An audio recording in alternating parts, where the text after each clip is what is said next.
in 1 minute.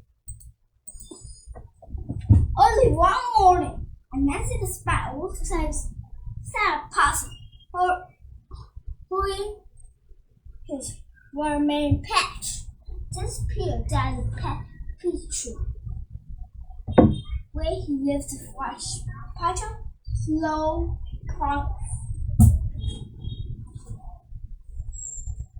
And Nancy celebrated, and he found a meal of water and his very juicy red fruit.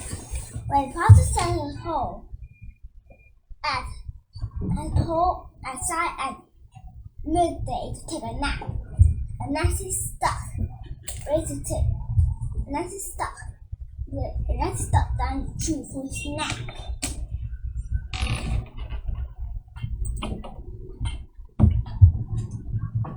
Well, outside the snow, and Nancy's shrimp began to find. Sid went to the rabbit's running in the garden, picked up a small, sharp stone, shook away the monster ran. He made a hole that he could squeeze into, gore himself, as juice slid down his 8 spider legs. When Nancy had filled, he heard Possum stir. Possum was punching his eyes discovered, and Nancy said to himself, he waddled to the hole and ran, and one leg at a time he tried to pull his out. He was so slippery because keep his footing to brand himself against the edge of the hole. But he was not full of food that he no longer fit. Oh no, I'm stuck, she cried. And I had to wait until I shrunk back to my normal size. Nancy laid his head upon a lemon. See, time to sleep. Tough and turn restless. This is so boring. What should I do while I wait? As he pondered his next plot, he heard the possum fall in the road. I know. I think possum into thinking that his man talks. A possum came scratching with his hole near, and Nancy met his sound quiet. Who is that? He asked. It was me, Nancy yelled. However, watermelons can talk. Possum said when he crashed the man into his ear. A possum, you have never been a good listener. Watermelons had been taught steps before you were born.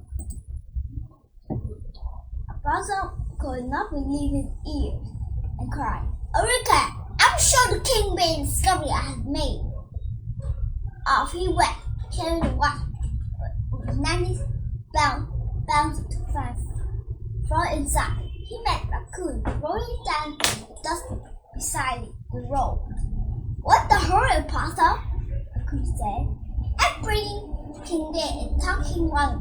Possum answered with pride of himself. Now I heard anything and laughed. You have heard me talk! And Nancy cried for the enemy to the school. Mock.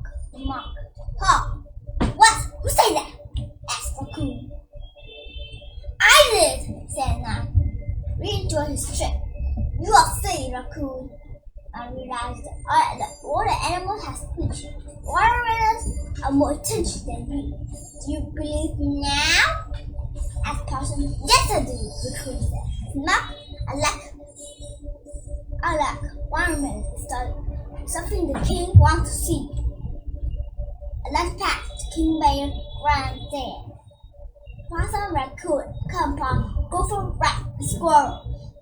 They each in turn laugh and point fingers into the hurry strange little voices. Before they want to hear, King would say other. So off they went. When they arrived, the king And very quickly, the king bear had woken from his afternoon slumber and was broke. What is this? He growled at the animal's backbone. A possum placed the watermelon on its tree stump before King Bear. What I will do to this? What I do with this? The bear asked.